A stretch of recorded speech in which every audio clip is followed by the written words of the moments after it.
Yes అప్పులు చేయడంలో కూటమి సర్కార్ దూసుకెళ్తోందని ఎద్దేవా చేశారు మాజీ ఆర్థిక మంత్రి బుగ్గన రాజేంద్రనాథ్ రెడ్డి. ఇప్పటివరకు మొత్తం 1,12,750 కోట్లు అప్పులు చేశారు.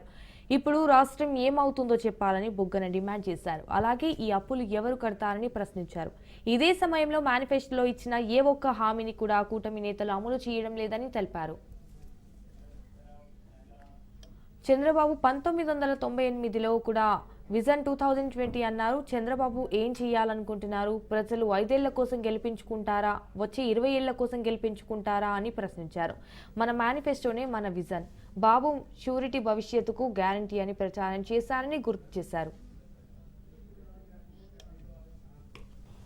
ఎన్నికలప్పుడు ఏదైతే మన మేనిఫెస్టో ఇస్తామో అది మనకు యాక్చువల్ గా విజన్. ప్రజలు కూడా ఓటేస్తుండేది ఎందుకు? మన మేనిఫెస్టోని చూసి ఓటేస్తున్నారు. మన మీద ఉండే క్రెడిబిలిటీని చూసి, విశ్వసనీయతను చూసి ఓటేస్తున్నారు. అప్పుడు మన మేనిఫెస్టోను చంద్రబాబు నాయుడు గారు విజన్ గా మరి కన్సిడర్ చేస్తున్నారా, భావిస్తున్నారా కాదనేది నాకైతే ఇప్పుడు డౌటే. సూపర్ 6 దాని పేరు కూడా ఏమి? బాబు షూరిటీ భవిష్యత్తు గ్యారంటీ. బాబు షూరిటీ భవిష్యత్తు గ్యారంటీ. ఈ కాగితం పట్టుకొని కూటమి వాళ్ళందరూ కూడా ప్రతి ఒక్క ఇండ్లు, ఆంధ్రప్రదేశ్ రాష్ట్రంలో ఎన్ని ఇండ్లు ఉన్నాయో ప్రతి ఒక్క ఇంటింటికి తిరిగి ఇంట్లో ఎంతమంది ఉన్నారు, ఒకరికి 2, 3, నీకు 15, నీకు 15, నీకు 18, నీకు 20, నీకు 15 అని లెక్కలేసి సర్టిఫికెట్లు ఇచ్చి సంతకాలు పెట్టి మరి ఇంటికి ఇచ్చినారు. సామాన్య మానవుడు ఏమనుకోవాలా? అవును, ఊరికే ఇంట్లో కూర్చుంటే కూడా నాకు ఇవన్నీ వస్తుంటాయి కదా అనే ఒక ఆశ పడి, ఎందుకంటే సామాన్య మానవుడు ఆశ మీదనే జీవిస్తూ ఉండొచ్చు. పేదరికం దానికి ఒక కారణం ఉండొచ్చు. మధ్యతరగతి వాళ్ళు కూడా ఒకవేళ ఇంకా ఇంతకంటే బాగుండాలని అనుకోండొచ్చు. పోనీ ఈ మేనిఫెస్టో ఇప్పుడు ఏం జరిగింది? 6 నెలలు అయిపోయింది కదా. సామాన్య మానవుడు అయితే ఇదే మీ విజన్ అని భావిస్తున్నారు కదా. ఇది మీ విజన్ అనే కదా ఓటేసిండేది, మిమ్మల్ని గెలిపించిండేది.